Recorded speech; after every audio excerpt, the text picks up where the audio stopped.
On this episode of the John1911 Podcast, Marcus Africanus, Glock goes on a diet, SIG is a rudderless disaster, and my Florida Highway Patrol story.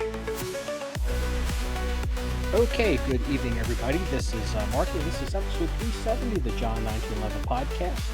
A little out of pocket today. I am currently traveling and wanted to get this in, so I have found an internet source that is somewhat stable. However, it is not 100% private. So at any moment, I could have some freaky people walking by me doing freaky things. Hopefully not. I've got headphones on, so I can ignore them. And if they want to listen in live to the John1911 Podcast, they're more than welcome to. So where I am currently sitting right now, it is May 1st, 10:43 p.m., and it is not Eastern Standard Time. I am in Africa, and I'm trying to get back to the United States and try to get the boys together to do a pod. But unfortunately, Danny seems to be busy, and Kraken is traveling. And he's like, I'm traveling, I can't. And he's not on the road. I'm like, dude, I'm in freaking Africa. But whatever, that's fine. We can do it solo. So, from henceforth, from now on, I shall be known as Marcus Africanus. Unfortunately, anus is at the back of that, but I guess that's where it needs to be. So anyway, we'll get off that. Old business and new business. The first thing I need to mention is the previous episode, I had screwed up because I did not have a good internet connection. And when I went to publish it, it got chopped off about 40 minutes in, is my understanding. So I had to re-upload it. I was getting a bunch of emails and messages. I was not initially aware that it did not fully publish.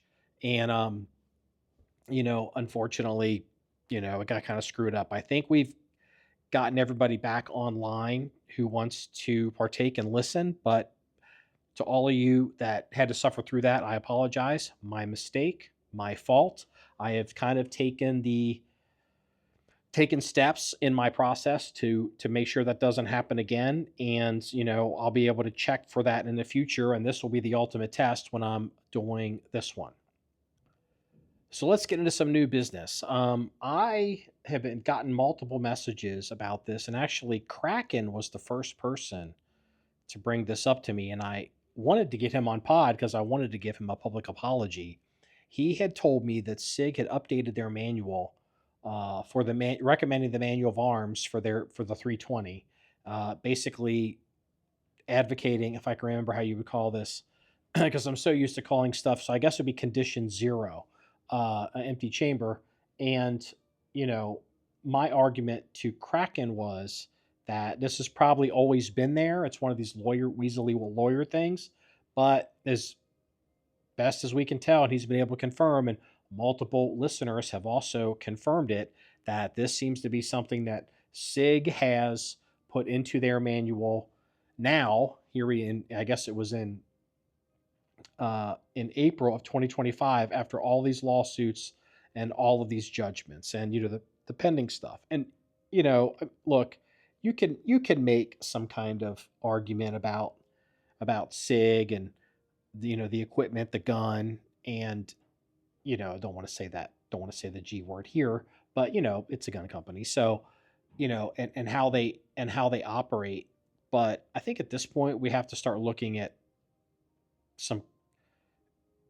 we're beyond engineering and design and, good or bad or acceptable. We're into basically bad governance here. Like, well, I don't what doesn't make sense to me, again, as a business owner, is it's not clear to me who's in charge over at SIG. I mean, everyone says Ron Cohen is, and that may be true on paper. I haven't looked at the board structure officially over there at SIG. I guess maybe I should. I can tell you that they are actually owned by L&O out of, I believe, Germany. And same company that owns Blotter and Sauer and some other companies. So, and I know that SIG had started off as kind of like a backwater small business, had turned into a large business, and they made Ron Cohen the president of the United States. But at some point, you have to start asking yourself, like, what's going on here? Is there a board? Who is Ron Cohen? Is Ron Cohen even responsible for this? Like who? Like are there lawyers? It all when you look at this stuff, like somebody who would want to change the user manual, that tells me that SIG has a problem, and it's a very particular problem that can happen in companies. And a lot of they don't teach this in business school. This is something you learn in real life. And anybody who's an executive or anybody has an experience in real business or real money will tell you this. Never let the lawyers run the company. Never let the lawyers be the boss. Never let the lawyers be the captain of the ship, because they're stupid and they're too cute by half, and they do this stuff. And this looks to me like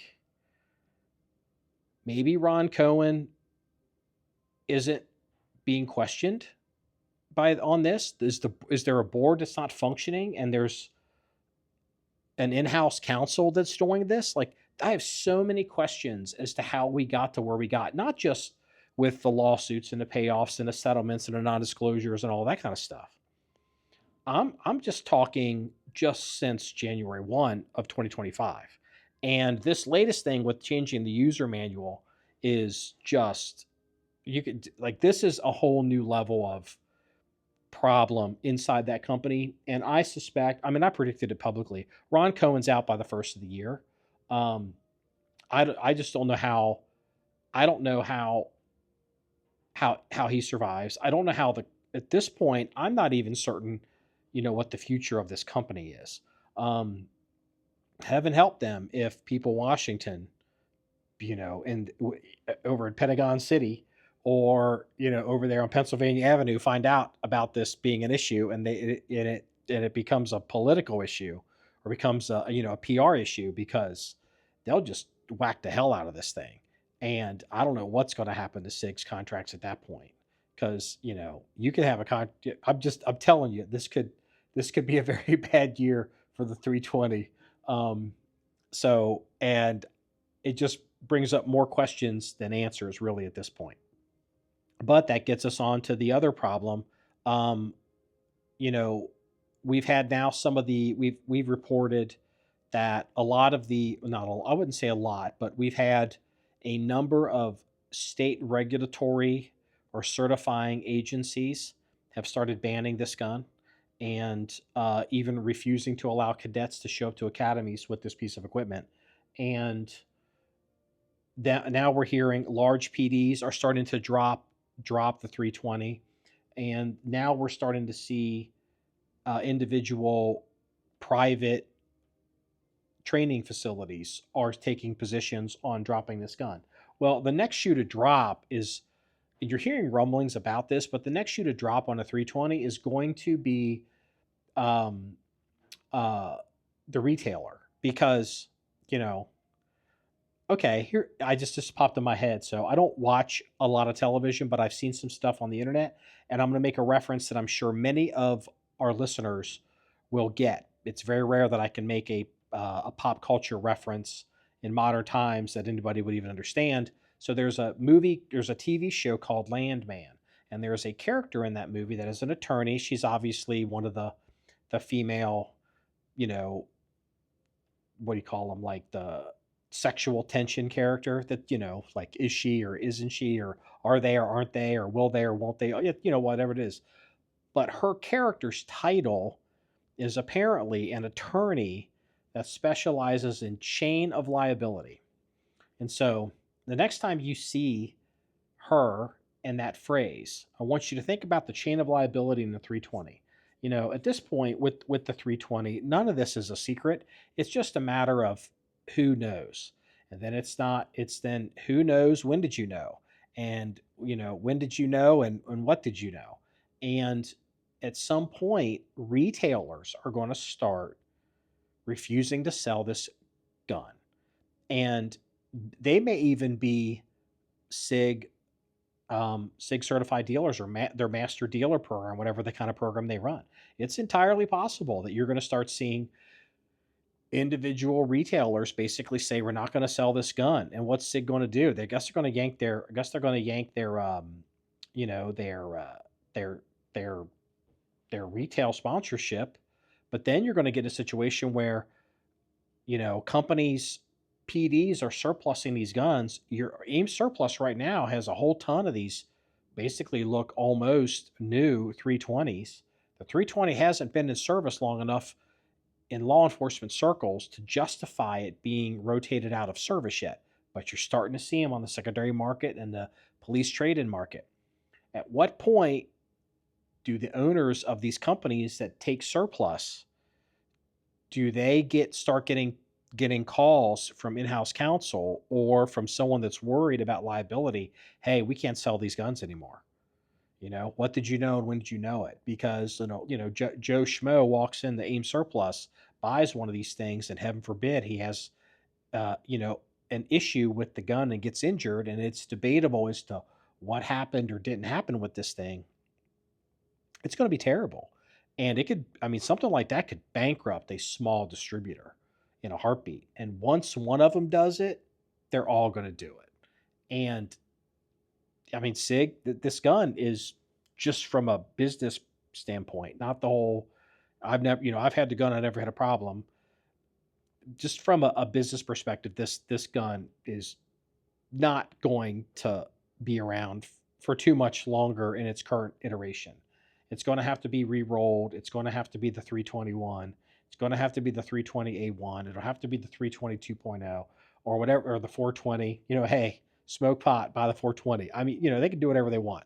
But the way things are going right now with this rudderless company with no board that's in control, you have a parent company that doesn't seem to be exercising control, and lawyers are just basically making stuff up every day, looking like jackasses every day. Like that meme that came out, it ends today. Yeah, okay, marketing person. Yeah, you can look at the way that was written. That was written by a lawyer. As a lawyer that did that. And what happened? Mr. or Miss Smart Lawyer or Smart Law Firm. I mean, even if they're right, they're wrong. They did more damage to that company with that campaign than that. 15 years from now, people will be talking about it ends today or it ends now is a joke. Just how dumb that was. So, yeah, SIG is rudderless. The company's heading towards the rocks, and it's gonna be a disaster. I'd get out of these as soon as you can. If you got this equipment, get rid of them if someone will give you money for them, because there's going to come a time when somebody may not be allowed to give you money for them. In other industry news, kind of interesting, I guess Olin has purchased Ammo Inc.'s ammunition manufacturing plant. I think it's up north of me in Wisconsin, and Ammo Inc. is now out of the ammunition manufacturing business. So I thought, that's kind of interesting. I've been looking at the ammo. A couple of things I've noticed. So like the commodities market might be down a little bit. I've noticed that bulk 9mm ammo has come down to around $200, which I haven't seen that in a long time. You have tariffs on imports, the economy's slowing. I'm seeing more used stuff show up at shooters and on secondary markets. I'm even seeing realized prices on transactions on Gunbroker coming down, and we've obviously benefited from that somewhat ourselves over here. But it's interesting if this is a good time to get out of the ammo business or not. But Ammo Inc. has decided to exit the market. They sold the company or they sold the facility for quite a bit. I don't know how much they had in it, but all that's left of Ammo Inc. is, wait for it, Gunbroker. So they are looking to expand how they operate Gunbroker, leverage things. The press release was really interesting. And so, I mean, it goes to tell you that's where the money is, at least for them, maybe money versus liability or overhead. It might be a situation where it's how hard you have to work for your money, even if you make more money on the manufacturing side. If you have to work 8 times as hard, maybe it's better to make a little less money and not have to work so hard. So it'll be interesting to see how that plays out. We have heard that Delton is announced that they are going out of business. It's a name I haven't heard, I don't know, in 15, 20 years. I didn't even know they were still around. So I know there's a lot of people that are kind of like, oh yeah, Delton is kind of a shame. I can't remember. I mean, I don't know. I've been 25 years ago last time I heard that name. If you're in actual running equipment and, performance based, shooting, yeah, you don't care. But, I get it. I get it. And in the speaking of Red Ocean AR-15 businesses, it now looks like that High Point, which is just north of us in Dayton, Ohio, they have entered the AR-15 business, which I thought was pretty interesting. Um, we'll have to see how that plays out. It's one of those things where it makes sense for them to do that, you know, because they can. I mean, realistically, they're probably getting their shit from Anderson. Let's just be honest. Anderson's right across, just south of them, right across the river. So it's probably not that hard of a play for them. They don't really have to manufacture anything. They can just buy the stuff OEM and put it together. But that low end market between like PSA and Bear Creek Armory that I think some of the folks like. I have no interest. I have no interest in any of that kind of equipment because it shows up on the range, it breaks. I throw it off the range. I don't want to hear about it because it just slows everybody down. So, but yeah, if you're interested in High Point, they're in the game. If you want to buy one of their things, maybe they'll make a gold plated AR, or maybe they'll do something that's like wrapped in what do they call that? The skin. They wrap them. Maybe they'll do one where it's wrapped in money. So that could be interesting. It'd be good for a rap video. Hey, there's a pun there. I didn't mean to do that. And in other news, Glock has come out and they have announced that they are discontinuing a whole pile of models. Looking at the list here, I mean, it's got to be 1, 2, 3, 4, 5, 10, 15, 20, 25, 30. It could be 40 separate models that they're getting rid of. Interestingly enough, the Gen 4 Glock 17 is gone. The Glock 17 MOS, Gen 4 and Gen 5 are both gone. 17Ls are gone. Gen 3 and Gen 5. G19 is gone. I'm going to come back to that in a minute. Also, they're getting rid of the G49, which I believe is their sister Glock 19 version of the G47. So the G47 is basically the Glock 17 with the 19 recoil system in it. And so I think that it's interesting that they got rid of the 49, which is basically a Glock 19, but they've kept the 47, which is and many people they consider it the the new standard, the new service pistol, really, that replaced the Glock 17. And I'm gonna come around to this. For many years, a lot of people said that the Glock 19 is the standard or the most popular, of all the service pistols in that company's lineup. I've never believed that. I think the Glock 19 is too small, especially for us folks with larger hands. And I think the fact that they've even shut down the G49, I think that's pretty interesting. So, will this make some of these older guns more collectible? I guess, yeah, possibly. My Glock 17 is probably, you know, kind of desirable. I mean, not really, but I've got a 17, a 34, and a 35. I think they even get rid of the 21s. Let's see here. Yeah, they got rid of the Gen 3, Gen 4, 21, which is the 45 ACP gun, and then they got rid of the 21 SF, slim frame, also known around here as the still fat. But I guess if they still have a Glock 21 Gen 5, but basically you can kind of look here. Glock has got way too many SKUs and way too many variations to justify this. I mean, they've got Gen 3, Gen 4, and Gen 5 of multiple versions of stuff.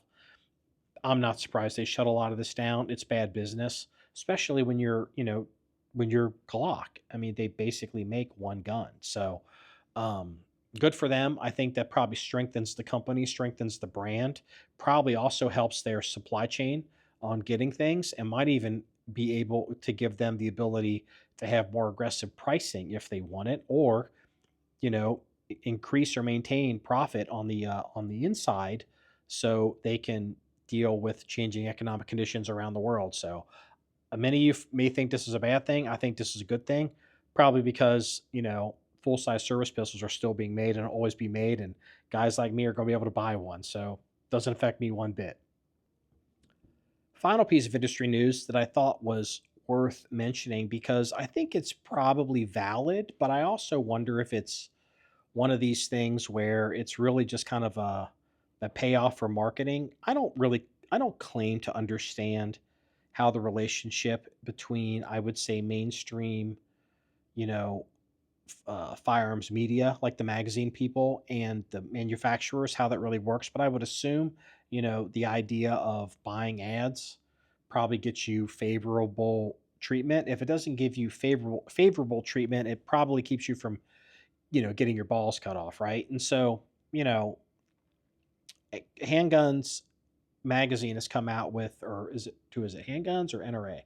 But they come out with the 2025 gun of the year, and it turns out it's the blued Colt Python, the new edition ones that have come out.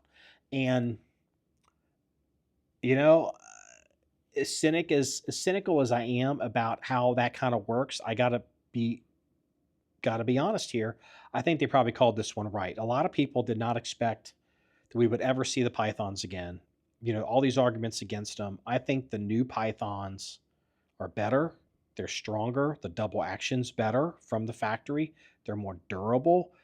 Some people who maybe are maybe they're Python nerds who shot competition single action 30, 40 years ago feel that the single action is better on the old guns, but you can tune the single action on these new Pythons. And to us modern guys, all the money and all the effort and all the glory is in the double action pool. I want a Colt Python for the double action pool. And the fact that, that's why we purchased the stainless steel one. If we had been given the choice of getting a stainless steel or a blued one, practically, I should have bought the stainless steel, which is what we got. But in my heart of hearts, I probably would have purchased a blued one, for no other reason than back in the old days, my old work gun was an actual blued 1911, and had to get it refinished multiple times, rust, all kinds of issues. Like people just don't realize how good they have it today. I we had a guy on social media come at me complaining about making this big fuss about the what is it the I call them shake and bakes, the spray on finishes that Wilson, everyone's got them. Wilson, everyone's got to call them like Brown calls it Gen 3 or whatever, Gen 4, or yeah, Gen 3 or whatever. Gen 4 they might be up to now. I think Wilson calls theirs Armor Tough. All this stuff is just a product or class of products from chemical companies. And it's nothing is new under the sun. It's just kind of a rebrand.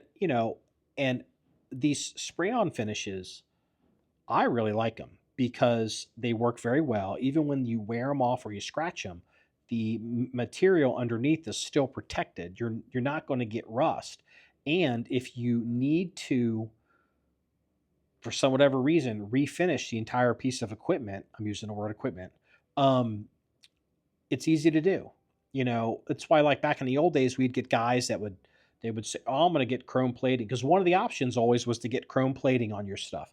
Number one, it's bright as hell, and in some training scenarios or usage situations, that bright silver is a kind of a pain in the ass. But the other thing is, once that chrome is compromised, man, getting that off is a huge pain in the ass. It is terrible getting that stuff off and having it redone, especially if it's going to be something you're going to be using for work. You need that thing turned around as quickly as possible. If you carry for real, if you carry for a paycheck, if you carry not because it's a lifestyle but because it's a need, you want that shit back like right now. So, you know, people don't realize how good they've got it today. So it's really funny. Like people that on social media or on the internet, they'll start complaining about these finishes like, oh, I've got a high point on my, on some surface because I'm using a Kydex holster and, the spray on finish. And I'm just like, I'm not your Huckleberry. I do not care. I'm like, you don't know what you're talking about, son. You obviously don't not working hard for a living. So I just, but I'm not afraid of blue, and I think it looks good when it wears. And get a little bit of rust on it, build some character, wipe it off, march on. I mean, dude, back in the day, blued guns and leather holsters, we had to dry out holsters the way a lot of people dried out their socks. You'd have to, work 16 hours in the rain, come home, take your gun out of the holster, get up to go to work the next day, and your holster's still wet from the night before. I mean, people just, yeah, shake and bake these spray on finishes and Kydex holsters that drain the water right out of them. God bless America. I love that stuff. Don't say that I never did anything for you or didn't try to help you find a job. I know in these trying times, some folks out there could use a helping hand or use, maybe an arrow to an opportunity.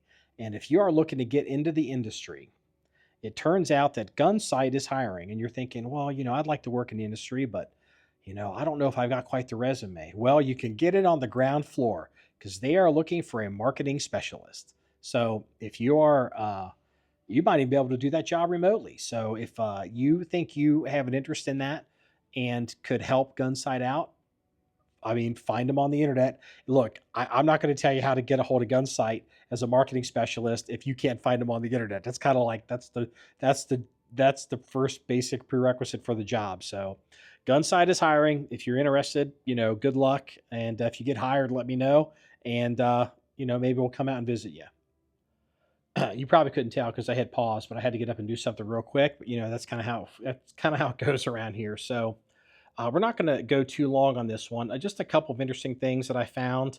We do have a submission for the new, for the best headlines section of the podcast, which I think is pretty funny. And then we will go ahead and do the blotter and call it. So first thing a couple things I thought were interesting.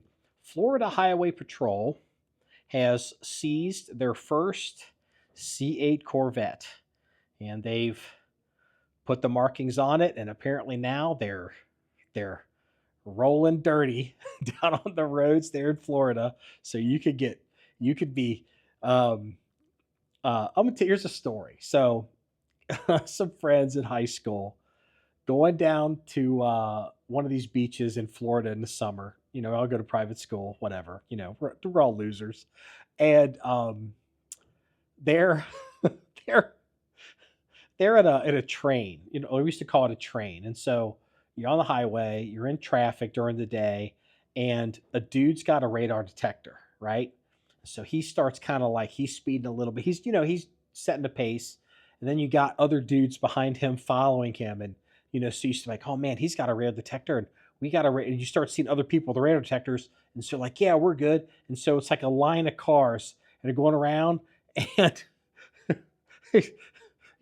kind of passing on the left, going not crazy like Fast and Furious, some of the stuff you see today, but ridiculous driving on the highway, but obviously speeding. So 70, 75 miles an hour on 55 days. So and it's train going, and like this Mustang right now, some of your ears already perking up.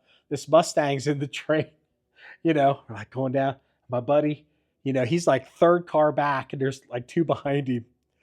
He said all of a sudden they're all, they're weaving, and all of a sudden they straighten out. Mustang, the guy, he reaches down, he pulls up something, and he aims it at the car in front of the Mustang, sets off the trigger, and my buddy's radar detector goes off, turns around, points it at the Mustang, or the Mustang points it at my buddy, hits it, his radar detector goes off again, and lights come on, pulled them all over, and it was hilarious. It was one of those things where, like, as kids, funny because, a couple of those guys have grown up to be police officers, but, you're like, man, I didn't know cops could have Mustangs. I didn't know cops could have sports cars. It was like something out of a movie. So, yeah, so apparently nothing's changed in Florida. So now they got this, beware the C8 Corvette that's leading the train, going down the road. Other interesting things that have come up that I thought, it just, really kind of an interesting side note. So Neil Armstrong, those of you who may know who he is, first man to walk on the moon. And, Neil Armstrong, I don't know where he's from originally, but he lived in Cincinnati. And he was known to be around when I was at UC. He actually taught some courses at UC, and you could see him on campus. And he was kind of a shyer person.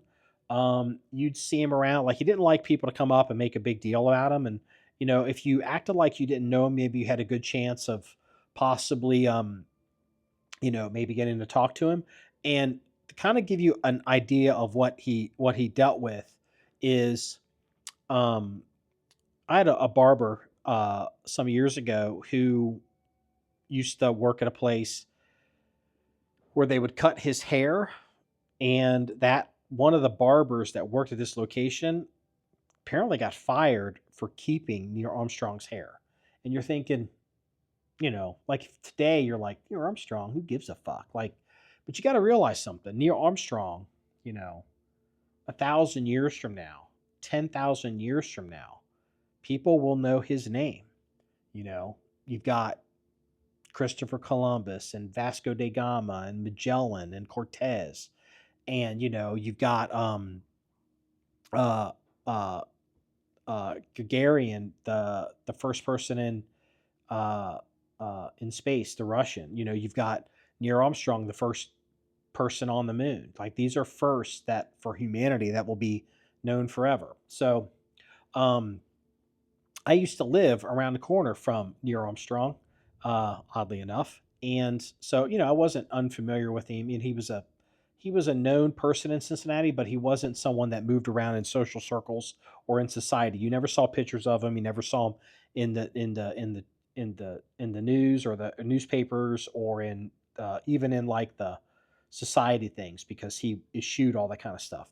Well, interesting, a watch that he owned, and I believe it's an Omega. It's an Omega watch, has just sold for $2.1 million, and it's just like, yeah, it's not so much the watch; it's the person who,